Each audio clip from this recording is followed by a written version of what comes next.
Welcome to the Cyber Rants Podcast, where we're all about sharing the forbidden secrets and slightly embellished truths about corporate cybersecurity programs.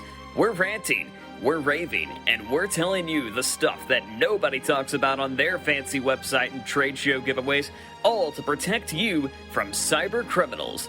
And now, here's your hosts, Mike Rotondo, Zach Fuller, and Lauro Chavez. Hello and welcome to the Cyber Rants Podcast. This is your co-host Zach Fuller, joined by Mike Rotondo and Lauro Chavez. And today we are talking about healthcare and HIPAA compliance and all the important things that healthcare organizations should consider.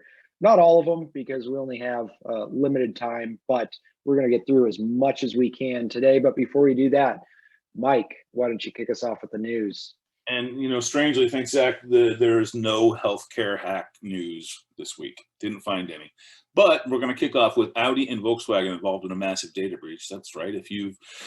Volkswagen declared that 3.3 million customers had their information exposed in a massive data breach that happened after one of its vendors left a cache of customer data unsecured on the internet. So if you bought a Volkswagen or Audi between 2014 and 2019, or 2019 and 2021, you have potential for a data breach. And all I can say to that is Farfignugan. Potential for a data breach and an oil leak for sure. Exactly, yes. And that may or may not be environmentally safe. So ransomware. Russia told to tackle cyber criminals operating from within its borders. So the United States and G7, I think you've all heard, they're met and talked and came out with all their fancy policy statements. And then they made a statement to Russia basically saying, or Russia and China, basically warning countries that allow ransomware groups to operate from their borders, don't make any efforts to deter their actions, they will be held accountable for their lack of action. The warning comes from the G7, and in a joint statement published following the G7 summit specifically calls out to Russia to do more when it comes to stopping cyber attacks and to identify, disrupt, and hold to account those within its borders who conduct ransomware attacks, abuse virtual currency to launder ransom and other crimes. So President Biden also went so far as to give a list of 16 industries not to target, which I believe Putin will see as a target list, or basically say, okay, well, we'll not hack these 16, we'll hack the other ones. So basically it's the equivalent of stop, or I'll say stop again. Russia and China are shaking in their boots right now. They are terrified, I'm sure. Yeah, it's accessory, if they're letting them operate in their borders, it's cyber warfare. Right. Yeah, it's really something we could unpack in a whole podcast episode, but it just seems feckless to me, but that's just me. Colonial Pipeline cyber attack proves a single password isn't enough. We've been saying this for a long time, but DarkSide Gang was able to acquire the password to a VPN account that was no longer in use yet remained active.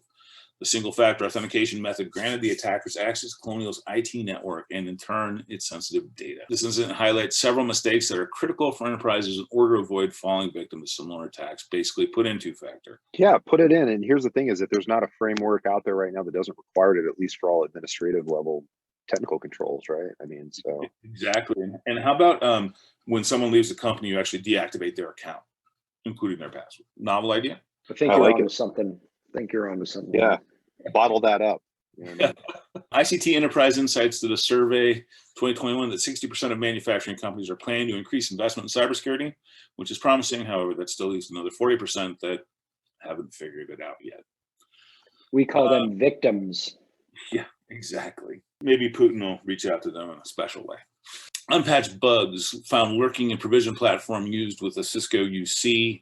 The Acadian Provisioning Manager, which is used as a third-party provisioning tool within Cisco Unified Communications environments, has 3 high-severity security vulnerabilities that can be chained together to enable remote code execution with elevated privileges. They are CVE 2021-31579, CVE 2021-31580, and CVE 2021-31581 and 82.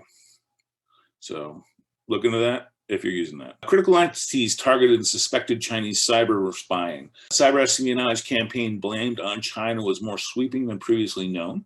Suspected state-backed hackers exploiting a device meant to boost internet security to penetrate the computers of critical U.S. entities. That's the hack of the Pulse Connect secure networking devices. It came up in April, but its scope is only now starting to become clear. According to the Associated Press, they have learned that hackers targeted telecommunications giant Verizon. the country's largest water agency, and the New York subway system, among others. So basically make sure that you're patching all of your stuff. Microsoft gets second shot at banning HiIQ from scraping LinkedIn user data. This is an interesting thing, and it goes past the competitor. HiIQ is basically a competitor to LinkedIn, and I didn't know that LinkedIn was owned by Microsoft. So, but long story short, the U.S. Supreme Court has granted LinkedIn another legal option to try to prevent HiIQ Labs from scraping public information from its users' profiles. They've been fighting this for a while, but it appears what this really is that it goes against the CFAA, Computer Fraud and Abuse Act.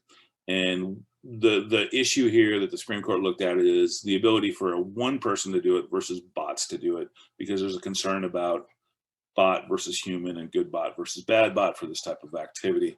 So stay tuned for that, and we'll see if Microsoft can crush someone else. Hackers flood the web with 100,000 malicious pages promising professionals free business forms, but delivering malware reports. This is really interesting because we all in IT have at some point Googled or Safari or DuckDuckGo or whatever you want to use, some kind of form that we need, some kind of template for a policy or a procedure or something of that nature. Well, what's happening is these business professionals are currently being lured to hacker-controlled websites hosted on Google sites and inadvertently installing a known emerging rat or remote access Trojan. The attack starts with the potential victim performing a search for business forms such as invoices, questionnaires, and receipts. Upon attempting to download the alleged document template, users are redirected unknowingly to a malicious website where the rat malware is hosted.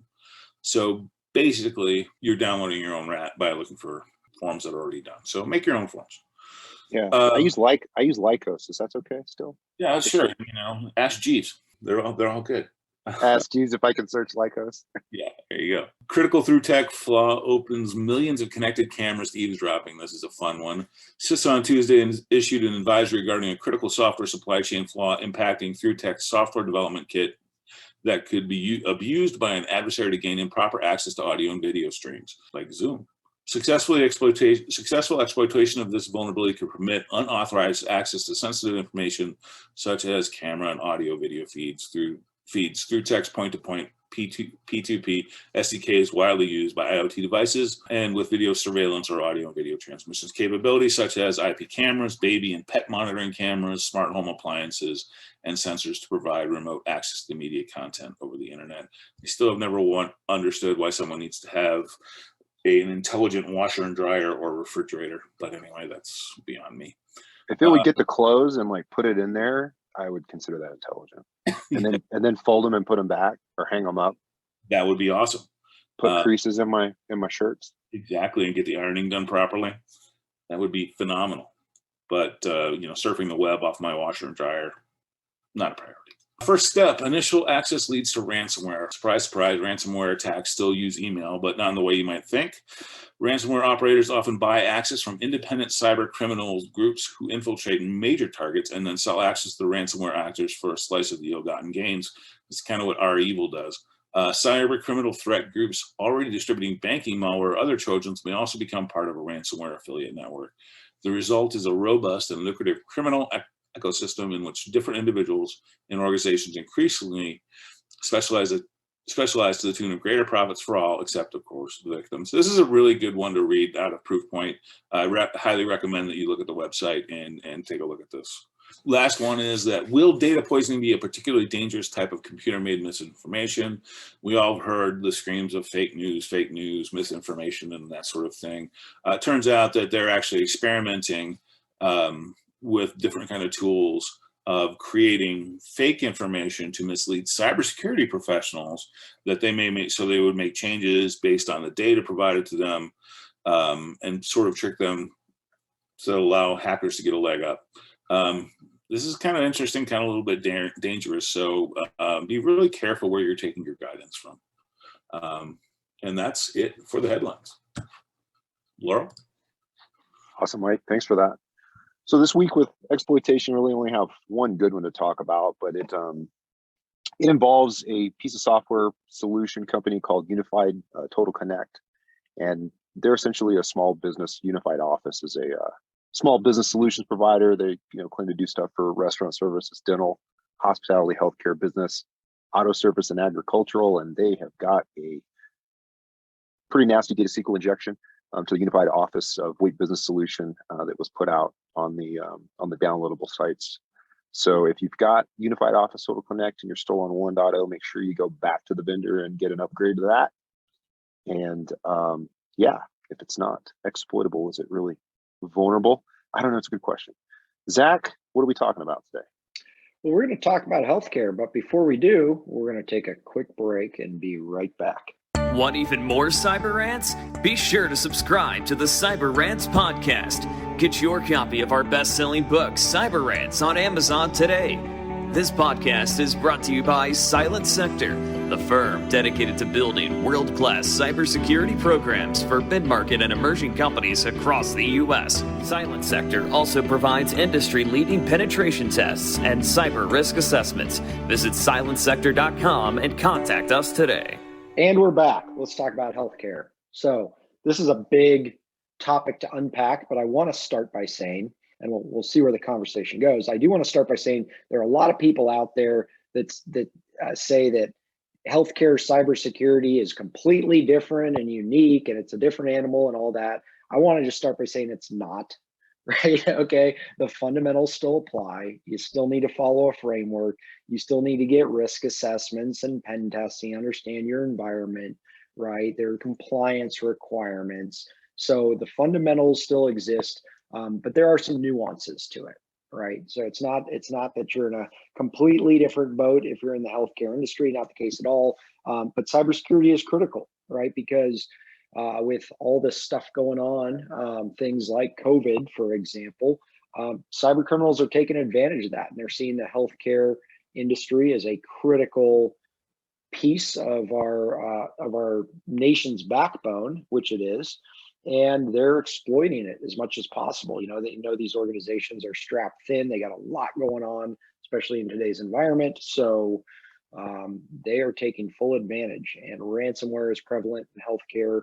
And organizations are really starting to wake up, I think, and realize that, hey, we got to do everything we can to keep operations going. So from there, it dives into, well, it starts with what do healthcare organizations need to do?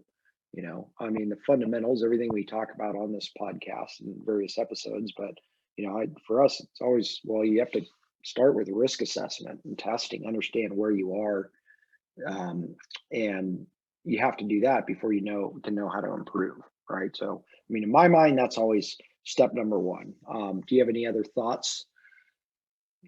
Well, I think some of the nuances that you talked about that kind of separate the healthcare industry from other industries are, I see kind of two places where that's factual. One place is that they get a lot of pre-engineered devices.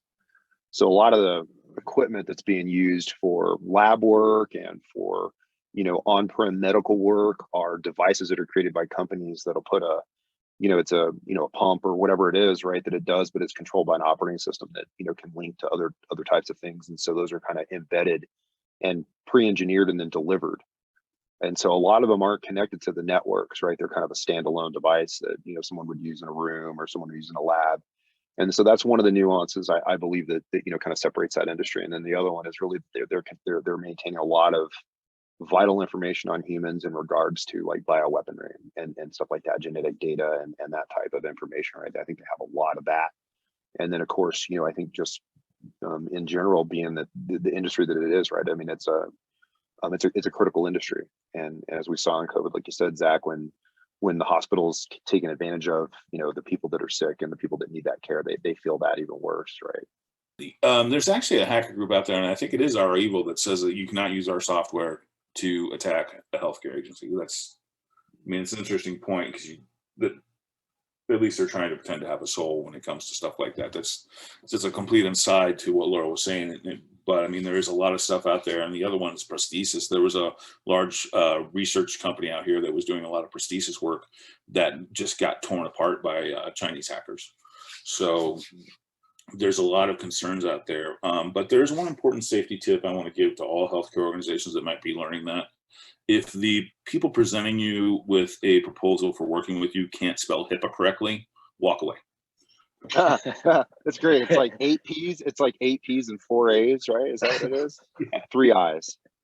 Yeah. Excellent point. It does happen. And yeah, that's what we see a lot of, HIPAA compliance. A lot of organizations, regardless of what they are, from medical laboratories to facilities to med tech, like software as a service type companies, when they reach out, of course, HIPAA compliance is important. So you have your PHI, right? Protected health information. That's critical. And that's generally the number one concern. But I think you're right when you say that, there's like genetic data, different types of biological information that are much higher demand even than PHI, especially from nation state threat actors, some of which were earlier or mentioned earlier in the podcast. So those types of data, that's a whole nother level of security. But I think most organizations are primarily concerned with PHI. And so they're looking at HIPAA compliance. They're considering requirements like HITRUST and that sort of thing. But I think it goes back to the fundamentals because of the IoT devices and the devices within a healthcare environment, a lot of which are deprecated, right? Because they can't. Well, a lot of them. Yeah, they're. I mean, it's unfortunate, but there's just no way to keep a lot of those systems current, right? So I think that's always going to be the case.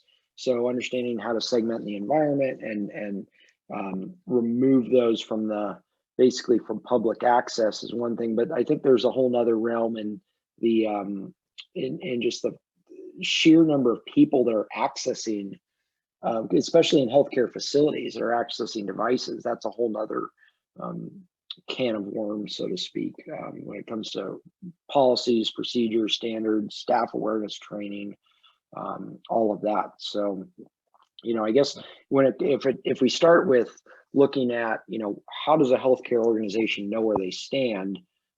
There are, a variety of considerations. There are risk assessments, pen testing, physical intrusion testing, right? Understanding the physical layer of your environment, or physical security of your environment, I should say. And because I think Zach, not to jump in here, but with that physical intrusion piece, if you're, that's a good note. If you're out there and you're listening to this and you're asking yourself, how do I know if I need, a physical assessment as part of my, annual HIPAA penetration tests and other things that you might do. If you're holding genetic data or you have laboratory work, I think it's a very important thing. Because Zach and Mike are talking about those devices that they're certified, right? So from a vendor or manufacturer is going to maintain a X-ray device, whatever it is, it's going to be, the software is going to run on a certain version of Windows usually, right, or something else, right, Ubuntu or whatever, and they're going to certify that software to that version. They're going to package that up, and it's cool little equipment with its buttons and all that kind of stuff, and they're going to roll it out to the shops, and this is going to be like, okay, this widget that runs on this version of software, and all you need to do is plug it in. And so there, a lot of those are like that. And how do you care and feed for that? And like you said, Zach, how do you properly segment those so that they, if they're susceptible to physical intrusion, because a lot of those thumb drives and a lot of the Bluetooth and those types of capabilities are still active on a lot of that system. And so it's super important that's a segmentation. But yeah, no, please continue. I think you're right with the whole, you have to do everything you do for any other framework, right?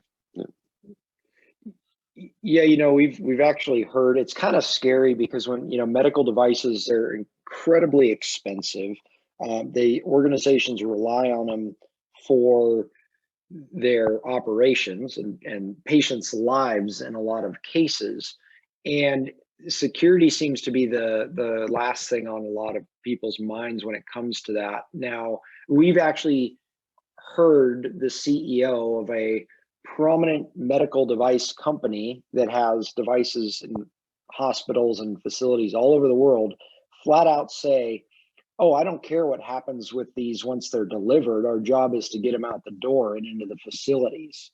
Yeah, that was a horrible.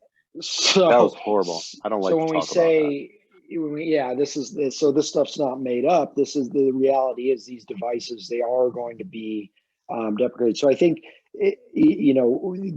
putting a lot of emphasis on ongoing penetration testing, like we talked about, physical intrusion testing.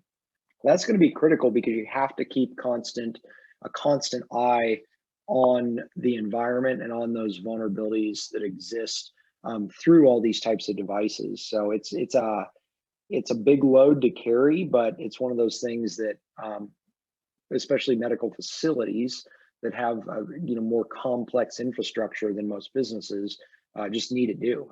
I don't see a way around Required. it. Yeah, Well, there's not a way around it.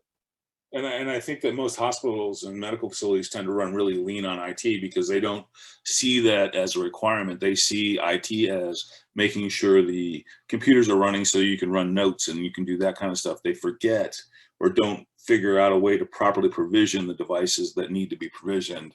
Do you put these devices in Active Directory that are running X-ray machines, or how do you actually deal with them? And I think they're overlooked a lot of time because it's, oh, the vendor's managing it. Vendor isn't always managing it properly, and it certainly can be deprecated. We've seen that many times. It usually always is. And there's an interesting evolution that happens with technology systems and businesses, right? They start out, this thing that needs to be done, and then people come and go and make changes, and leadership has different ideas of what needs to be done. So you have this kind of evolving thing that has had lots of hands on it.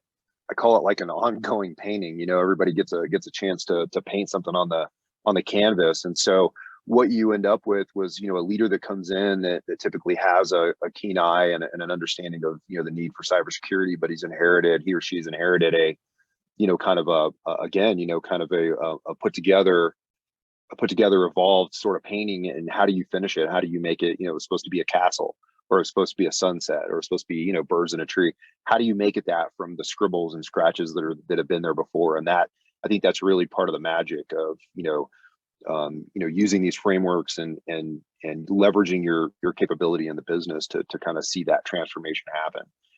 So you kind of have to see that perspective that they're kind of stuck, right? I mean, they have these systems that, and like you said, Mike, we've dealt directly with vendors. We've tried to help them, and they've shut us down because they literally didn't care. It's a terrible thing to think about, right? And that's going into our healthcare systems. But that physical intrusion piece is, I think necessary. And real quick, but back me up. Where did that happen, Mike? Where that those vagrants were breaking into the hospital and stealing equipment? They put on like scrubs, and they went in there and just stole a whole bunch of equipment and tried to pawn it. Yeah, that was California somewhere. But yeah, I know what you're talking about, but I can't think of the exact location. But yeah, I think it was California somewhere. Yeah, better reason for physical pen testing too. Test your guard staff reaction and all that kind of stuff. Well, yeah, I mean, you think about anybody that has, that can walk confidently into a building carrying a clipboard, or wearing a brown uniform, carrying a, brown box, or, scrubs with a, stethoscope, and can walk into one of these buildings if they do it confidently enough. And most people aren't going to question it. It's the scary part. That physical piece is very critical. So, I mean, you really need to have that. And it's an important piece of something that we do. And it's something that we need to be doing. More people need to be doing, rather than going lean. People need to be, fattening up their IT staffs and really taking a look. And I would love one day to walk in and see a new CIO go, we're going to strip everything down and go to green fields. We're going to build a parallel environment that's going to be secure. I realize we can't take everything down now, but we're going to move everything to this new environment once it's built properly. And I don't think it'll ever happen, but it's a little dream of mine. I think about it. It is. Well, get a physical pen test. I mean, it's a lot easier for, one of us to walk in a confidence, kind of manner, and, plug in a thumb drive to one of your computers. Even most times, more often than not, your computers in your man trap are available to us or to attackers, right? Typically, anywhere you go. Yeah, absolutely. We leverage wireless as well to lure people away, right? There's a difference between using your wireless infrastructure to actually ingress your infrastructure and get activities there, versus luring personnel away from your authorized architecture onto ours to snoop, right? So there's a different method of attack that you can use for that type of technology if you're using wireless in your hospital. So I certainly we certainly recommend that, right? I mean, we certainly see the benefit. And we've been able to demonstrate, I think, the benefit to all of those types of activities. But it's so much easier to carry a physical thumb drive right into an organization and just plug it in, knowing that most systems are internetworked And, if you've got a rubber ducky or a bash bunny or anything else, and you've got some basic Python skills, you can do some really, really, really bodacious things with, I said that. I was watching Bill and Ted's Excellent Adventure. It's a good word. Good word. Hey, Mike, you do a lot of work in the HIPAA compliance realm. What's your advice to companies to ensure they're HIPAA compliant and ensure they're operationalizing it to maintain that compliance continuously? I would say hire Silent Sector to help you out with that. Well, of course, that's goes without saying. Honestly, I mean, you do need to operationalize it, and then you need to integrate it. And you start with building, find a framework, right? So HIPAA is going to be a piece of your framework, but HIPAA is a derivative of NIST. So start with NIST and start hardening the system from there, and then integrate that bring your people online to work on the NIST stuff. You can find multiple crosswalks where you can see where the critical HIPAA pieces marry up to the NIST pieces. But really, a lot of times what we see is it comes down to staff, right? I mean, you got 2 IT people supporting 500 users, and they're trying to be compliant and they're trying to be, secure in the system, and priorities fall. We see a lot of people just writing the paper so they can say, I've got all these HIPAA policies, and then you ask them and they say, I have no idea what it says, but we've got a HIPAA policy. So yes, definitely operationalize it, start gathering evidence, prove it's done, and just truly be committed to actually doing it. And stop, chasing the next flashy thing that comes along. Build your foundation, which is going to be HIPAA and NIST, and then go from there. I think it's like we say over and over, a lot of organizations will chase one compliance requirement to the next rather than starting with a foundational framework like NIST CSF or 853 or something like that to build a more robust, holistic program and then go from there. But yeah, again, those fundamentals remain the same in healthcare, and HIPAA compliance again is focused on protected health information. It's not a holistic framework by any means.